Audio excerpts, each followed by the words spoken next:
Go for it. Hello and welcome to episode 2 of What's the Craic Bodybuilding Podcast. This podcast is very much about giving Irish bodybuilding a voice. First episode went down really well with Nadia. There's over 2,000 views on it.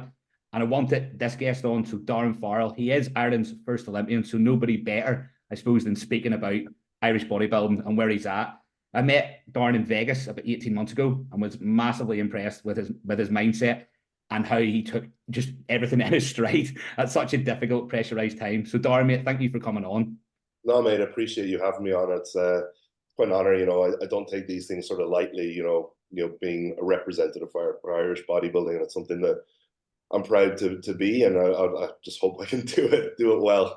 Well, I think already, the fact that you've been in the Olympia and you've done the Arnold, the US, which is a massive, massive sort of ski in yourself. Do you know what I mean? Like, how did it all? Like, give us a little bit about your background and how it all started. God, I came into bodybuilding a bit like late, well, definitely late in today's age. I played sport my whole life. I was bred to play sport.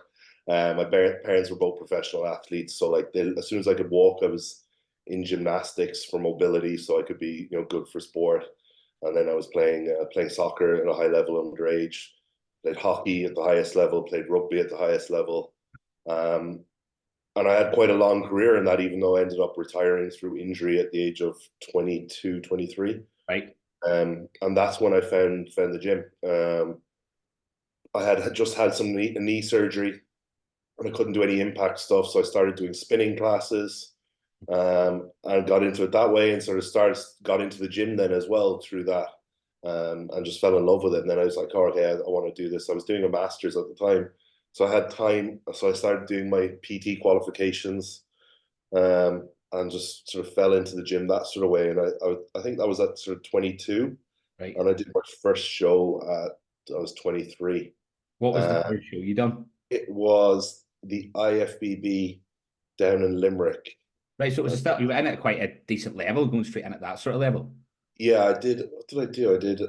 I think it was classic bodybuilding Right. with the IFBB. I think it was that. Who was it? There was a guy, Declan. Oh, I can't remember his name. There's Declan and he had brother. They were both probably the top two guys then. And at Uh, that, I think only started at that point then. it was no, this was before the IFBB. So this was the Right. old. So it was the old classic bodybuilding. So the different weight cap. I did that. I didn't have a clue what I was doing. I was just someone who had just dieted and had some abs. Didn't know how to pose or anything. And then someone had seen me on stage who was from Cork, dropped me a message, said, "Listen, come by. I'll give you a hand." And took from there. And then a couple of weeks later, I won Mr. Cork under 75 kilo bodybuilding. So where to go then? I was tiny. I was tiny. But I knew how to get in shape. I knew how to work well. I work hard. And then the following year, I did NABA and I did the IFBB up in Dublin, those two shows. The NABA show I did was actually the one where Loch Gannon won the overall. Right. So you play a That, second, did you? no, I was doing classic bodybuilding and I placed fucking terribly. I never did well in my early years of bodybuilding. Like never. Was it quite a steady climb, or was that like was it slow progress at the start for yourself? It was slow. Like other than that, Mr. Cork, that was the only show I ever won until I turned pro. When did you see it all come together? The fact you go, right, I could be like a professional at this and move in that direction. I never dreamt of being a professional.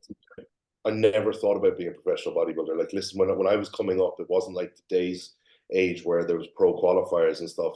There was Yeah. no real Irish pros. There was there was nobody talked about turning pro. It wasn't something you thought of. Like for me, it was like, oh my God, like maybe I could win a NABA overall one day. Yeah. That was it. And I did those shows. Didn't do well. The following year, I actually moved to the UK and I competed in UKBFF. Again, I did the old classic bodybuilding there. I think I placed second in a show that qualified me for the British finals, and I was like second or third call out in the British finals. And then I didn't compete for a number of years until I was 28, and I Right. went back and I did the that was the first year of pro qualifiers with the new IFBB, and I did one in New Zealand and I did the first one in Ireland muscle contest. and I placed like last in both of them. And Really then took it off then, Darren. yeah, I mean, I wasn't like, I was, by no means was I someone who was on the rise or someone anyone recognized, but the following year I came back and went to New Zealand and won the overall there, and that's when I turned pro. And I think that's when I really, took it up another level and started taking it a bit more serious. And then what was the leap for you, like, to getting from that point to pro card? Like, what do you think was the big step there? Or was it just a matter of these small steps kind of compounding to make something? I think I just learned a bit more, and the right people around me. At that time, that New Zealand prep was the first time I worked with Jamie, and we became really good friends here in Dubai. And I trained just leveled up my mindset towards it. Like people always joked I was like a robot.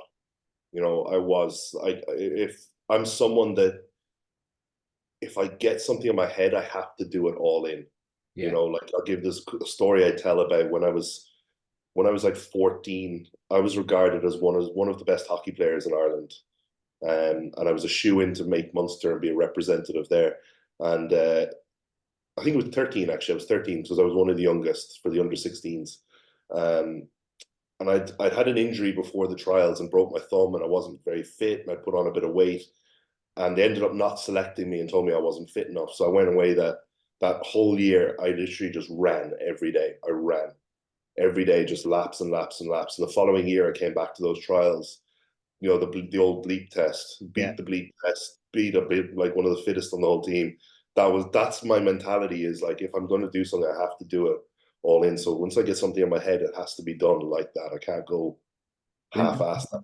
Thing that struck me massively about you when I was in Vegas, and I was saying that prior to us talking, it was like that you had a real like intense focus about you. I think when it was obviously like being your first Olympia, I'm sure it was a pressurized, stressful situation to some degree as well. But I think that's what stood out to me is like compared to say other athletes around you, how like massively laser like focused you were at that time. I think that comes from just that athlete background. I played sport at the highest level, so I was always, around people with big like mindsets. And we had like with Ireland, like when I played for Ireland and stuff, we had like coaches who talk like about on our mentality and stuff like that, and build leading into games, how to build up focus and all this sort of like almost like sports psychologists and stuff. So I guess I've always had that in me, and I've never. I've played at the highest level, so I've never been one to be like super nervous about those sort of things. Yeah, that it just struck me so much at that point. Just generally, I think because there was so many others, like other athletes that I probably looked up to, and they were maybe seen as like genetically better potentially at the time too. That I just was, wow, there's a big difference. That's the reason that you were there, obviously, in terms of like the type of condition I think that you get yourself into as well. I think that really speaks volumes. I think that's like a massive like game changer between you and other guys there as well. Is it something that you like? Do you struggle during a prep scenario? Is there any point you're like, oh, like the way a lot of people get is like, fucking hell, this is awful, or do you have that? Oh, definitely. Like, listen, if anyone says they don't, I've gone through hell in preps. Yeah. Like, I've done like, and I've done stupid stuff in preps. I've done preps where I've done like the first year before I went for those pro qualifiers, when I was in Dubai, they had the Dubai Muscle Show, which was the last of the old classic bodybuilding. And about 4 weeks out, I was like 99 kilos and my weight cap was 82.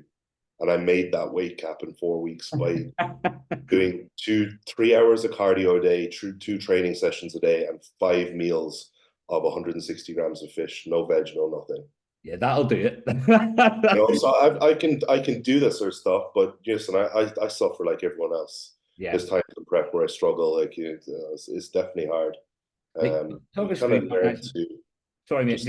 That going to that Olympia, like, what was your mindset with that? In terms of like, obviously you play, like, you have that mentality, but being like, I suppose, did you sort of feel where you knew where you stood during that? Is what I'm trying to say. Like, what was the goal into that Olympia as your first time doing it? Do you know what? I didn't have any goals going into that Olympia, and that's people will often say that, but I genuinely didn't. I just wanted to go there. I felt like I'd been through a bit of a rough patch that year before that. I actually wasn't going to prep for the Olympia. I wasn't going to do it. Yeah. And when I decided I would do it, I said I was going to be present and going to enjoy the prep. And just, at the end of the day, like, I have to be realistic with it. Like, it's my first Olympia. I'm nobody in the grand scheme of things. I'm not going in there expecting to win it or do anything like that. I just want to, my goal always with every prep is never related to the sort of stage. It's always just I want to be my best. And I still don't think I've been my best. It's something. It's why I'm still going. Yeah. Is I want to just nail it once and know that, you know, have that time where I can go, yeah, that's the look. That's my best ever look. And up to now, I know there's been stuff that's always kind of gone wrong. I don't think I brought my very best yet. So that's always my goal. And it's never really about the stage. I never think too much about the placings. And were you present at The that Olympia level? actually was probably one of the shows I've enjoyed the most. Yeah. Because I literally felt no pressure. Yeah. Like that, so you were able to be present at that Olympia, you feel, and were able to actually just take it all in for what it was as the first time. Yeah, definitely. Would that be different going again now, do you feel, in terms of like mounting maybe a little bit more pressure and expectancy in yourself? Hard to say. Like, I don't think so. I'd like to say that I'd still have the sort of same mentality, but you listen, obviously, you never know until you kind of get there, or what the circumstances going into it are. Yeah. For someone like, look at like Wesley, for example, has just jumped from, he just had a huge play. Now he's expected to be like, challenging for the title. Like, you don't know how your circumstances leading into where people expect you to place or where you expect to place. But I don't put a huge value on that. Mine's always about just the prep and the process, and just try, as cliched as it sounds, just beating myself. Yeah, that's an interesting sort of concept you had there in terms of like when you never feel that you got your best look. Do you think, wait, is that enough then? If you were to put yourself on stage and go, right, this is the best that I could be, would that be enough? Would that be bodybuilding done for you? Potentially, yeah. I've had the thoughts for the last year or two that I'm nearly ready to finish with the computer, because I don't enjoy the stage a huge amount. It's not Right. about. I love training, and that's why I still fucking do this every day. I love training. That's what, and I love like going. I don't enjoy preps that much because I lose the training side of things. I Yeah. hate losing the progression. My love is the training, and just I love just growing muscle. Yeah. So I don't love the preps as much as I love the whole process of it. And then listen, I love coaching. That's probably my main thing. So How's the coaching going? Because last time I spoke to you, it was really, really sort of taken off at that point. yeah, I've seen it more so now with it. So like, how many sort of clients you have? Do they tend to be? I think they're all like a lot of competitive ways as well. yeah, anywhere from 60 to 70 generally is what I'm on. Okay.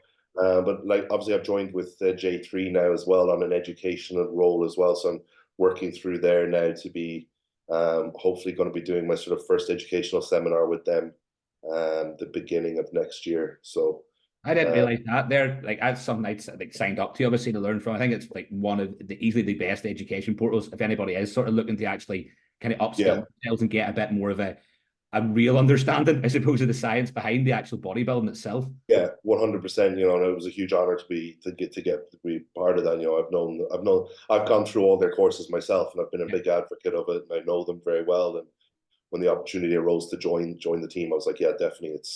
I see that as another stepping stone in my career as a coach. So yeah, so sorry, back to where we kind of were was, yeah, I always kind of keep saying, like, well, I'll do this one and then I'm done. But listen, the passion is still there. And I think maybe it's a little bit, I was literally only talking to my wife about this the other day. I was like, it's almost like I feel that pressure now that I should kind of be giving up. Like I'm 35. It's, a lot of younger guys coming through, and it's like, I see other people sort of maybe a little bit in and around my age, calling it a day, or, a little bit older, whatever. But then I look at it, and like their reasons are they're not enjoying it. And I still love it. I still Yeah. love the day to day, and I'm still healthy, touch wood, and I'm still going strong. So I think until it becomes a burden on me, I'll probably keep going. But I'll be satisfied. I just want to be able to look back and know that, yeah, I delivered what I know I can. I think that's it as well. It's obviously like getting into like mid-30s. You're still like it's still young enough in the sport. And I think as you say, if you've got the passion and enthusiasm for it, like you clearly still do, if the health's there, then like why would you stop unless it is Yeah, something that's really burdening? Like the health aspect is something I'd like to touch on a little bit, if you don't mind, Darren. Is like yeah, in terms of like, is that something you monitor quite? I assume that just the way you talk, I assume it is something you're very switched on with. Is it something that you monitor quite a lot? yeah. I do. Like this, I check my vitals sort of every day in terms of blood pressure, resting heart rate, and monitor all of that stuff daily. Blood work's done every sort of 8 weeks. ECG once a year. Right. Um, Yeah, so I'm always very conscious of that stuff. I guess that's one thing. I remember being younger, you think you're invincible, and that's one thing I'd say anyone who's younger here. Listen, you might not think it's going to have an impact on you now, and you take all these risks because you don't think about the later life. But once you start pushing on a little bit and you get into your sort of later sort of 20s and stuff, these sort of things do start becoming more apparent, and you become more aware of it actually having an impact. Like there's people I know who it's impacted, so you if you were talking to anybody like that is sort of like going down that route, obviously what bodybuilding requires it, to be fair, like what should you be watching out for? Because I think that is something like I would like to touch on more. I kind of covered it a little bit in the last podcast, but I think having a little bit more in depth for you going, right, this is what we should be actually looking for and being aware of would be like just very, very valuable generally here. Yeah, like so obviously I think it's great to see everyone these days are getting their blood work done. Definitely getting your blood work done. But that's only one little part of it. You can have perfect blood work and there can be issues going on. Like I think an ECG test, your ECG calcium score once a year, getting those things, constantly monitoring your blood pressure. Because these are like we know like the highest risk is like heart attack and strokes. Yeah. So it's anything related to those you need to be looking at. So keep looking at your heart health. Yeah, I think that's a big thing we had sort of said about, but as you said, the blood work is a small part of the overall big picture. We're going to have Dr. Dean on here as well to talk probably a little bit more in depth on that side of things too. But I think it's good hearing like somebody at your level that it is very, very still part of it. Even if you're trying to push to that level, like you do it so long, you need the longevity in it as well. 100%. Like at the end of the day, you have to think smart. Like the majority of us bodybuilding is professional as well. It's not the most rewarding sport financially and stuff like that. So you've got to be real. Look at things and go, it's not worth your life to, for a trophy and a couple of thousand here. Most people's careers from the sport are built off the back of it. They're not really built from it, essentially, unless you're like, in the top like 1% of the sport, which is very few people. Yeah, I mean, like that's it. And just moving forward with that as well, like I just want to touch on like with your coaching, like obviously you've been through coaches yourself. We've had a few in your time. I know last time I bet you were with Cal. Do you mind talking a little bit about that in terms of like, what kind of made you move coaches, or what did you see more value in through that whole coaching experience? Listen, I think at the end of the day, like, and people always get a bit upset about these sort of things. They see people leave a coach, go to a new coach. Especially, we've seen a lot of it recently, like, Samson and Quint and stuff. At the end of the day, like, if someone comes to me for coaching, they're paying for a service, same way they're paying for a painter. You're doing a job for them. If the job is done, they might want to try someone else to see what it's like. That's, for me, it's always been like one of my first coaches was Jamie, obviously. Did it for a couple of years with Jamie. And then I wanted to try, someone I want to try something different in terms of see what it could get me as an athlete, but also expand my own knowledge. Listen, we know this is a sport where there's intricacies, where experience, it's not just education, it's experience. You can get all the education in the world you want, but hands-on experience teaches you a lot as well. So I went to Patrick Chore for a little bit. I learned quite a bit, but at the end of the day, it wasn't sort of a coach for me in terms of the sort of bond that I just didn't have just wasn't a right fit. I didn't actually end up doing a show with him or anything. I just did a bit of an off season. And I did actually work with Cuba for a little bit then as well. And he was big in terms of my mentality and looking at how I approached my training and how I viewed my training was massive. But I don't think at that time I was in the right place to really work with him and the mentality he had. And I stopped with him. And then I made my sort of comeback to competing with Jamie again. And then that was when I did Spain. And then when I did Texas and San Antonio, where I won, that was the run of shows that I did well and qualified for Olympia. Yeah. And that Olympia, I was coached by Cal. Me and Jamie had more of a falling out on a personal level rather than a coaching level. Right. So there's nothing to do with him as a coach. I still stand by Jamie. He's a very, very good coach. One thing I learned from Jamie is very much on how to connect with your clients. Be like, he's very accessible and very, there and very, it's not like you'll find a lot of coaches these days are check-in and that's it, You can definitely tell that he's quite invested in his clients, which is awesome, and it shows the importance of that. I did the Olympia with Cal. listen, I don't think it was. The prep itself was good. There was a couple of mistakes made on both our parts, and going into the show, got an amazing condition. But I think, listen, it was our first show together, and the peak didn't go quite well. Yeah. Just a lot of carbohydrates, which ended up, maybe potentially spilling a little bit. I remember the morning of the show waking up and being like, I cannot pull a vacuum. My stomach is so bloated, which is never a nice feeling. I remember. So yeah, but listen, that's not a coach's fault essentially. That's bodybuilding. You don't know how a body's going to react, and we didn't have a huge amount of time together. So that's just a learning process. And then after the Olympia, stayed with Cal for a while, and then off season. Listen, I'm someone who can manage that myself, and it was kind of becoming the point where I was kind of just checking in and saying what I was doing, and I was like, okay, well, there's no point in this.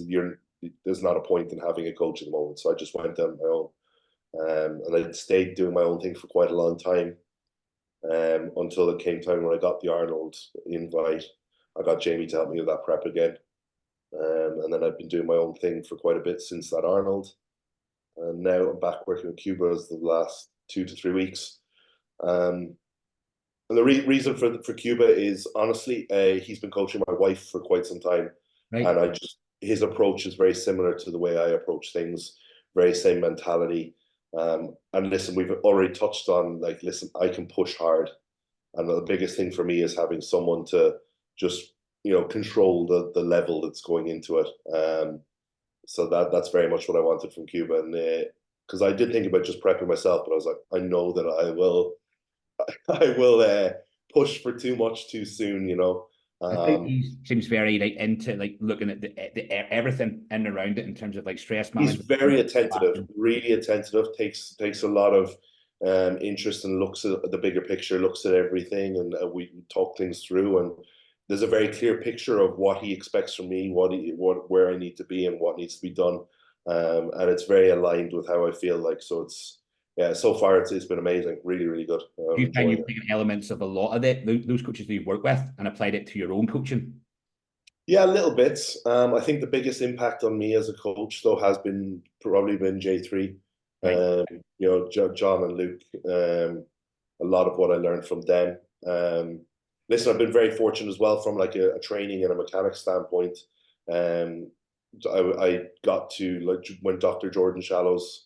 He lived in Dubai for quite some time and actually trained me. He was my training partner for quite a while. So I had one. Yeah. So that had a massive impact on how I look at things as well. And I'm just always watching and learning. I'm a nerd for this, So. See, how did you end up in Dubai? God, we're approaching this August. We'll be here 8 years. Right. I moved to London to be with my now wife Becky, and we were living in London, and we were both doing okay, and we just didn't see the reward coming from the work we were putting in. And the opportunity arose for her to move out here for work, and we said, "Fuck it, let's go for 2 years, make a lot of money, and come back and buy a house." But we got here and we loved it and built a life here. So. I mean, it seems thriving around there in terms of even the suppose the fitnessy bodybuilding community side of things too. That's grown massively. If you look at it, when we moved here, there was nobody here. Yeah. There was no one from the fitness industry, not the UK fitness industry or anything. What do you see a big difference between the UK scene now and what's going on over there in Dubai? Because I know a lot of coaches and trainers moving out there for one anyways now. Obviously, it's became something that a lot of people go and do. Yeah, I think when there was a lockdown and stuff, I think people moved here out of necessity to be able to train and do work and stuff like that. And then I think they realized, it's actually, people had this perception, I think, that Dubai was very it was different. Yeah. Yeah. It's not. It's just it's like America here. It's just a small America, everything is westernized. Yeah. Even the gyms, all that sort of things look fantastic, in terms of the amount of equipment, the money that's in them sort of gyms. I think it's grown in the UK. I do think that the gym scene's getting better, certainly than it was 8 to 10 years ago. Definitely. It does feel like I came back from England. I lived in Newcastle for 7-8 years, and it's only across the water. But coming back to Northern Ireland, for me anyways, it felt like we were still a little bit behind the rest of the UK in terms of even coaching, education, what we were doing for the athletes as well, the gym culture. So Yeah. I really want to see that like kind of moving forward. And I think it means getting a lot of people together and sort of speaking about that sort of thing. Definitely. I think Ireland is still quite a bit behind like the UK and things. And that comes from, it's from the top down. You look like there isn't the shows there. Like obviously they're working on that. I know that they're working on bringing in regional shows into Ireland, and then that will probably hopefully lead to another pro qualifier in Ireland. Yeah, the first one's this August, I think, in the two bros in Northern Ireland is definitely this August. And then obviously you've got Muscle Contest Ireland as well. Yeah. So like it's definitely growing, it's going in the right direction. It just needs some more people behind it, the right people behind it, you know. Yeah, agreed. Have you like classic physique in Muscle Contest Ireland this year? Yeah, I was planning. I wasn't planning on taking this long off after the Arnold, Ohio. I'd always planned on taking sort of 4 weeks off afterwards because I had a client doing the Arnold UK. Yeah. My client Josh is a pro classic as well. He was doing the Arnold UK, so I was like, right, going to focus on him, get that done, and then I'll get back into prep then after that. But I actually caught COVID. And it turned out to be long COVID, so I'm still on an inhaler now. So I've just been waiting to sort of be able to be in a position that I knew I could actually prep. And Ireland was a show I wanted to do. But listen, it's just a bit close now from starting. I mean, seeing your photos, like I said to you, I was like, when is your show? I thought it was like a couple of weeks, like 2 weeks away or something like that. In terms of condition wise, I'm not a huge amount off, but for me, it's not just the condition. You know, those photos are still like 20, 21, 22 pounds over the cap.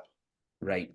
And that's the cap being raised because at a time you sort of looked at moving towards open bodybuilding. Yeah. Because like when I did the Olympia, I knew that sort of the weight cap 222, that was hard for me to get down to. And I know my best look, like doing that prep, my best look was sort of like 225, 226. Yeah. So then when it being raised up to 227, it obviously made it more accessible to me. But obviously I had a big off season, so now like I made the weight for Ohio pretty comfortably. I weighed in at like I actually hit the weight cap like 3 weeks before. I was like 227, and the mistake we made was moving into Ohio was holding me at that weight and rather than pushing me down further,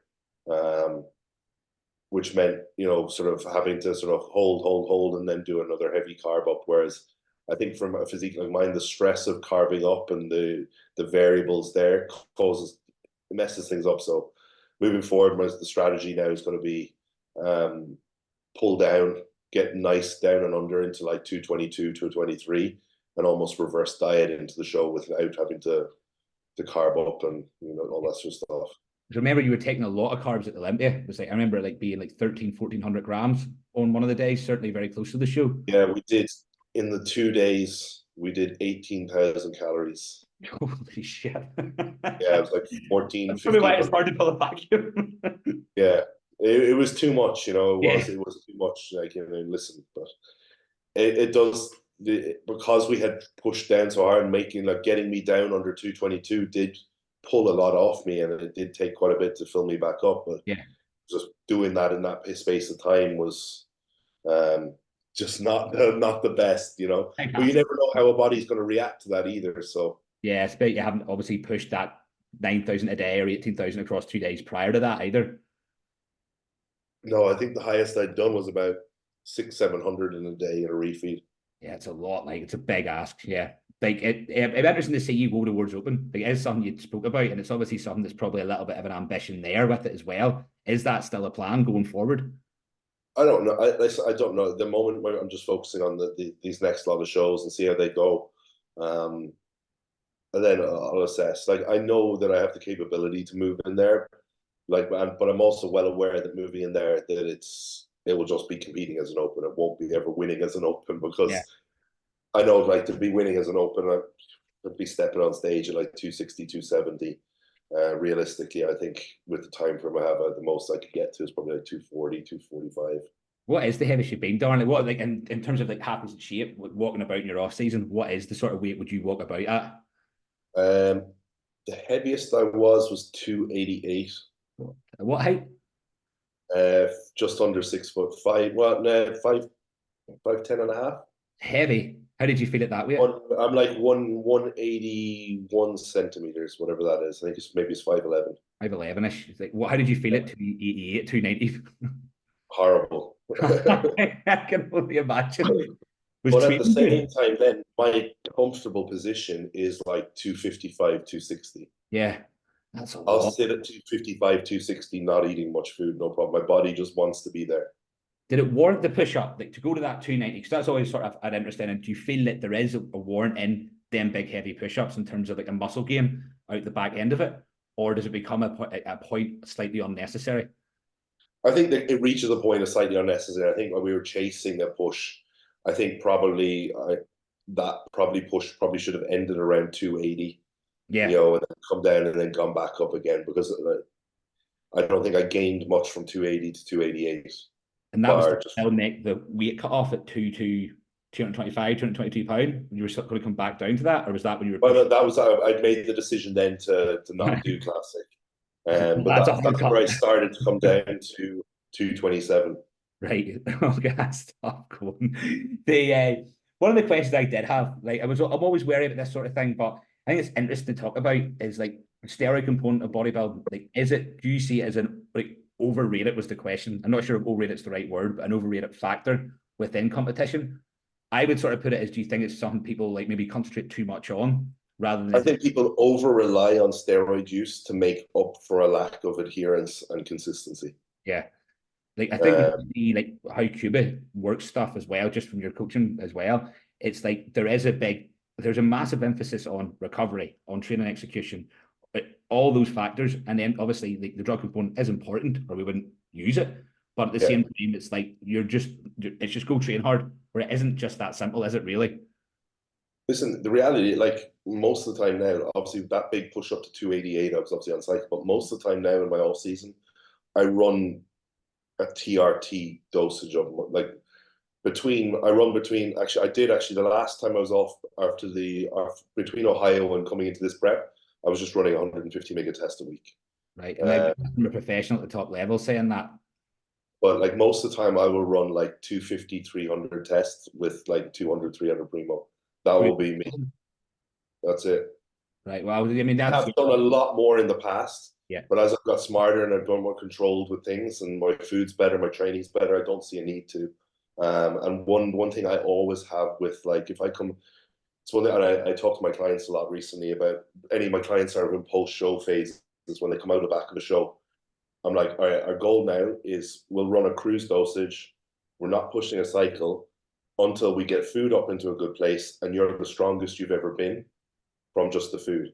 If you could get to all-time levels of strength by just using food post-show, what the fuck's going to happen when you put a cycle in? That was one of the questions I actually had for you as well, because I know you're like very, very like smart when it comes to this side of things. Is that post-show period? Because I think at the minute it's like we're kind of in that bridge, especially with like over here in terms of the amateur shows kind of ending for a few months. Really, there's a little bit of a break. Like, how do you look at that post-show when it comes to like? I always say post-show. Your post-show is always about health.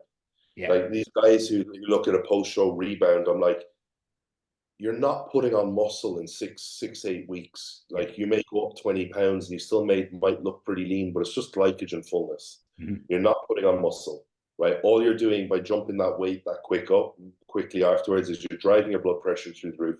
You're driving your health markers down. So when you do come off that rebound cycle, you get your bloods done. They're fucking terrible. You have to stay off cycle then for a prolonged period of time.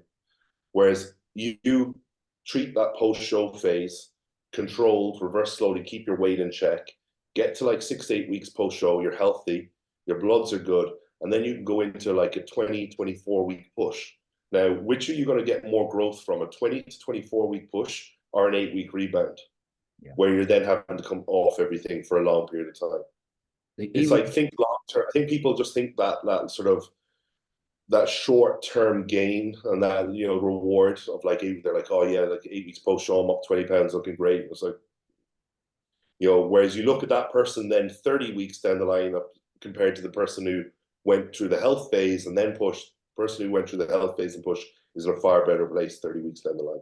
Yeah, it makes a lot of sense. I think there has been a push for it in certain elements of the rebound phase, but like when you sort of break it down, it doesn't make a lot of sense. Like even from like with the training perspective, post show, even Darren as well. Like how does that look for somebody? Do you kind of build up volume throughout that phase as well with your clients? It very much depends on the individual and how the prep's been managed, you know, because I've prepped a couple of guys recently where their peak essentially leading into the show from sort of 3-4 weeks out was them reverse dieting and volume coming down in training. So when they came to post show, their baseline food was like 350, 400 gram of carbs. You know, their training volume has already been low, so they're pretty much ready to go straight into things. Okay. If someone has been coming down into a show, you know, and they're at their lowest, you need to take a couple of weeks because you got to remember your body's in a fatigue state. You are very lean and you're very dry, so your joints aren't the best. You don't really want to be, you know, slapping on a huge amount of weight there. Even if your muscles can move the weight, your connective tissue isn't ready for it. Yeah. So you very much want to take your time. I don't think you should be looking to really push your post-show training until at least a month post-show. How long do you find with that period of time in terms of, I know it's very relative to everybody, but in terms of the health phase, in terms of like maximizing food and output, like how long do you see somebody on that kind of like say HRT dose before you do start going into right, now looks like a good time to maybe start pushing the other side of things? Generally around the 6-week mark. Yeah. Okay. Yeah. That's right. Like post, I did my blood work post Arnold, Ohio 2 weeks after, and my bloods were perfect. Did you use much in terms of like, again, you don't have to answer this, but did you use much in terms of oral at the end of that prep? No.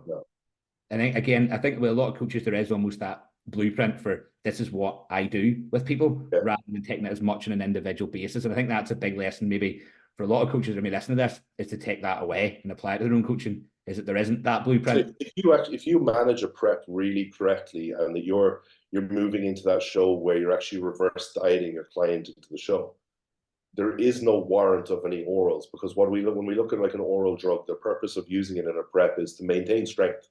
Mm-hmm. Essentially, it's to maintain strength and push strength so we can maintain fullness and muscle. You know, when you look at like someone using an anabar and they're like, oh, it's a hardener, it isn't. It's giving you strength, and in turn, because it's keeping your strength and keeping your muscle fullness, you're going to be harder as you're getting leaner, because essentially your body fat's coming down. Yeah. Now, if you're not in a position where you're losing strength because you're reverse dieting into the show, you don't warrant the use of an oral drug. Would you say that a lot of the time is maybe not the right word for it, but a mismanaged prep in terms of like length, in terms of how close you need to be ready for stage? Would you say a lot of the time that problem started? Yeah, I think a lot of people. It's not a blanket statement, because obviously, you know, when we're looking at like classic physique, we have weight caps. Yeah. So it's not always the case that you can manage and reverse diet, because listen, you've got guys who, you know, are coming in under a weight, so they're coming in under 220 pounds, where fuck it, that's them depleted out of their brains. So you can't get them to 210 and reverse them in. You know, there's no way, two weights better. I'm talking in the ideal worlds, like definitely in your open bodybuilding, your open classes, these guys, there's no way they should be fucking in the trenches the last few weeks. They manage those preps correctly, they're reverse dieting into those shows. I'd love to get you on again, Darren, and talk a little bit more about this sort of stuff. I kind of wanted to get like your like journey through it a little bit more in this one, but I'd love it at some point to maybe go on and actually, because obviously you have like the fountain of knowledge, especially with what you're doing now with J3 University, and maybe touch on some of those factors as well. Like I think like one for me, from my own personal perspective, it's quite interesting is actually like the use of like say tamoxifen and stuff in terms of like managing estrogen side effects as you push up, or is there like, for example, in terms of is there a need and a reason at points to use that, or would you say again that's a mismanaged cycle in terms of how much testosterone etc you'd be using? It's it's always a hard one to answer, because like obviously when we look at the sort of educational route of it and like the perfect world, it's like, yeah, you don't need them, but you do. There is people who do need them. You look at people like who may like generally guys who are on the higher levels of estrogen and the higher levels of side effects from estrogen. Those guys who are, I had a consult with someone a couple of months back, and he was using 200 milligram of testosterone, and he was having all sorts of side effects. Yeah. There's no way of managing that through DHTs and derivatives and stuff like that. He has to go down the tamoxifen route. So it is warranted in circumstances, but I think, although to be fair, I do think now it's not become the general blueprint to be on cycle and to be on an AI or something like that. it's now, I think people are looking for more to manage their cycles and manage that through, you know, ratios of test to DHT and looking at where their estrogen's at and things like that. Now, I don't think it's as common practice to see them used as much, but that's not to say they shouldn't be used. Yeah, I mean, but I think from my personal perspective, it's something I found over 250, 300 milligrams, I was starting to get estrogenic side effects with it. And it's like, it very much, albeit I'm not trying to be a professional, it very much limited my enjoyment for bodybuilding and putting tissue without some sort of use of, say, tamoxifen, which seemed to manage it very well alongside the other DHT derivatives. Yeah, and then obviously it's just a case of you watching where your blood pressure and stuff is going, your lipids alongside it, you know, and then managing those, because that's the risk of using them, essentially. So. No, it's interesting, mate. I'd really, really like a little bit more of that at some point if we could do. Like, what would your advice be to somebody that is kind of, you know, knocking on the door of professional level? Like, what would your advice be in terms of like the longevity of it, in terms of going forward and moving along that path? Just don't rush it. Yeah. Let it come. You know, I think too many guys are so desperate for it these days, and it's like, well, if you're struggling to get there, just take your time and get to the physique that's going to be competitive as a pro. Just get it. Because listen, enjoy your amateur days, enjoy those shows where you're there, because chances are when you turn pro, like not many people ever win out as a pro. Yeah. You know, you're going to the bottom of the pile again, and you're starting again. So just don't rush that process. Enjoy your time as amateur, build up your experience, because the last thing you want to be doing is stepping into the pro ranks where you're not truly ready, you know? Yeah. I think with the amount of pro cards on offer, that can happen a lot more these days. They're looking for people like get a pro card, and you know they're like 5-6 years away from being a pro, and it's like, where's the enjoyment in that? You're just not going to compete for 5 years and be in a 5-year off season. Take your time and build up slowly and get to the physique, enjoying your time as an amateur, doing shows as an amateur, and there's no rush to it, you know.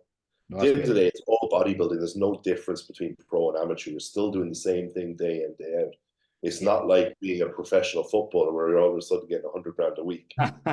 You're still cooking your own fucking chicken and rice every day. You're still, you know, at the end of the day, you're walking into the supermarket like everyone else. You're not. It's no different. The glamorous world of bodybuilding. Except the people on stage, you're still stepping on stage with a bunch of strangers. You know, they just have a higher level. Yeah, no, I agree, mate. It's good to see. Just I want to round it off because I'm very aware that when it's like 45 minutes, people can start to lose a little bit. So, future goals in terms of like, what is your future goals in terms of, say, business, your bodybuilding, and even a personal one as well? I kind of round it up a little bit like that as well, to we kind of see what your thoughts are with things, where your mentality is. Bodybuilding wise, I think I want to put a physique on stage that I know is my best. I think that will mean probably going back to the Olympia. I would like to win another show. Yeah. I think for me, it's very much, I was saying this the other day, I was talking to my wife about it, and I'm going to be very honest about this, is I don't feel like I've put something on stage that warrants the success that I've had. And I want to be able to do that, and I want to be able to go back to the Olympia and prove it wasn't just a fluke. Yeah. Not to anyone else, just to me, because in my head, I still got this like imposter syndrome that, you know, I don't belong there. So I want to just knock that on the side of the head, and that's my own competitive mentality with myself. Yeah. It's like, right, I want that. So go back to the Olympia.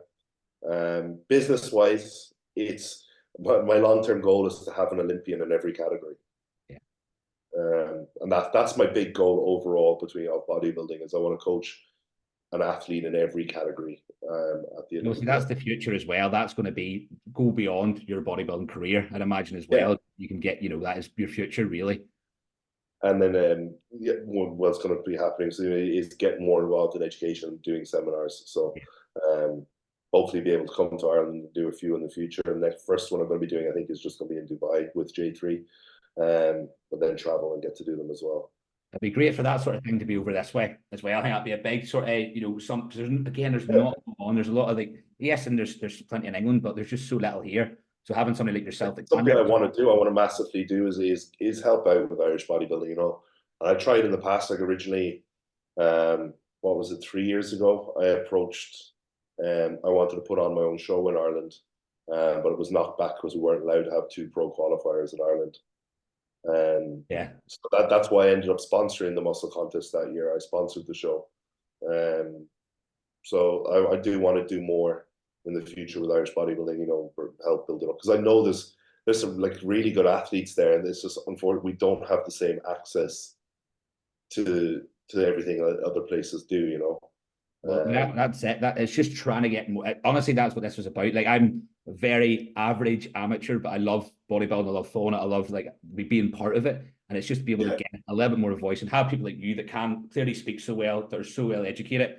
It's like, don't forget about you should over in Dubai. But, bringing something like that back here would be absolutely phenomenal. No, definitely. Like, listen, it's the same reason I wanted to. Like, I always want to do the best by Irish bodybuilding. Just because it's where I'm from, it's where I grew up, it's where I came through the ranks. It's not lost on me, like, the help that I got from like Brian Bullman as well. Like, when I was coming through and I was an American, and then like, when I was winning those shows, and how he put me in front of the right people afterwards. And he's always like, Brian checks in on me every couple of weeks, like how I'm doing and stuff like that. So like, listen, we look after each other, and I want to make sure that like, I came about, like, I got to where I am like randomly. I don't know how I got here, but I got here, and I just want to make sure people in Ireland can have that opportunity easier. It's not so difficult that they have to fucking travel across the world to get that opportunity. Well, Darren, I very much appreciate you having you on. Massively appreciate having you on, actually. Where, if somebody wants to reach out to you for your coaching or generally, like, where can they find you? Instagram's the easiest place. Darren Farrell _IFBB Pro. If anyone has any questions off the back of any of this or anything, like, listen, I'm always happy to answer and help through my DMs. I'm never going to ignore anyone that way or anything. And then obviously you can go through J3 University as well if you want to look at the coaching and stuff like that.